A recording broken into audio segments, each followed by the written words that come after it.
In this tutorial series, we're going to be looking at the process of organizing and writing a good argumentative essay. An argumentative essay is sometimes called a persuasive essay. It's an essay that tries to persuade the reader to accept some thesis or conclusion. It does this by providing the reader reasons to accept the thesis. So an argumentative essay is really just an argument. Now, in other tutorial courses, I've talked a great deal about recognizing and evaluating arguments, but I've never talked about essays or essay writing. So in this tutorial course, we're going to focus on how to write arguments in essay format. In this introduction, I want to say a few words about what makes an argumentative essay an essay rather than just an argument. That's point number one. But what I really want to talk about is why it's important that you know how to write one. That's point number two. And finally, I'll say a bit about how we're going to proceed in the tutorials that follow. Okay, let's start with what makes an argumentative essay an essay. What makes it an essay is that it has a certain conventional structure. We're all familiar with the basic elements of this structure. An essay will have minimally an introductory section, a main body, and a concluding section. There's a lot more to it than this, but these are the main elements that everyone will recognize. This structure is just a convention. It's not the only way you can present an argument, but it's an established convention. Why? Because it has proven to be an effective and efficient means of communicating complex ideas and arguments to readers who may not know much about the issue to begin with, and may not even know whether they're interested in the issue. We're going to talk a lot more about the functions of the various parts of an essay in later tutorials, so I won't say more about this here.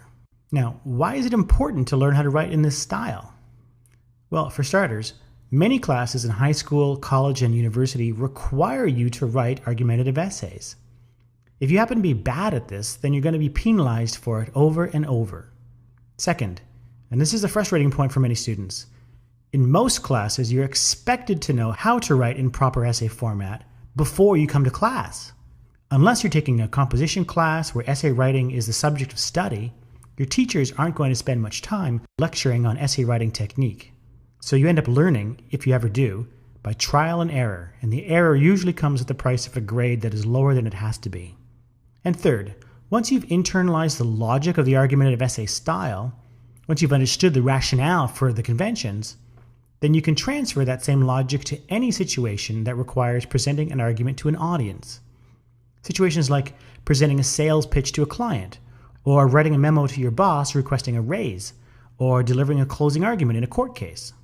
So the point here is that understanding the logic of the traditional essay format can help you to construct more persuasive arguments in any form, in any situation. It'll be more obvious how this works once we've looked more closely at the logic of the essay format. Okay, this is how we're going to proceed in this tutorial series. First, we'll review the basic elements of the traditional argumentative essay style, and the focus here will be on understanding the logic, the rationale for why the conventions are what they are. We'll answer questions like, why do introductions have the structure they do? Why does the main body have to have this structure? Why should conclusions be constructed like this? And so on.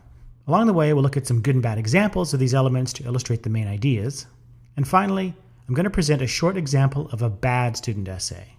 Or maybe we should just call it an essay that needs some work. The topic is, should teachers be allowed to ban laptops in the classroom? We'll analyze the logical structure of the essay, discuss recommendations for improving it, and then I'll present a revised and improved version of the essay based on those recommendations. After all this, you should have a pretty good idea of what a good argumentative essay is, how they're organized, and how to go about writing one. Final note. In this tutorial series, the focus is on the logic of the basic argumentative essay format. There's a lot that I won't be covering. I'm not going to be focusing on things like, for example, citation styles and footnotes and bibliographies, or how to use research tools, or avoid plagiarism, and so on. These are all important topics, but they aren't the focus of this course.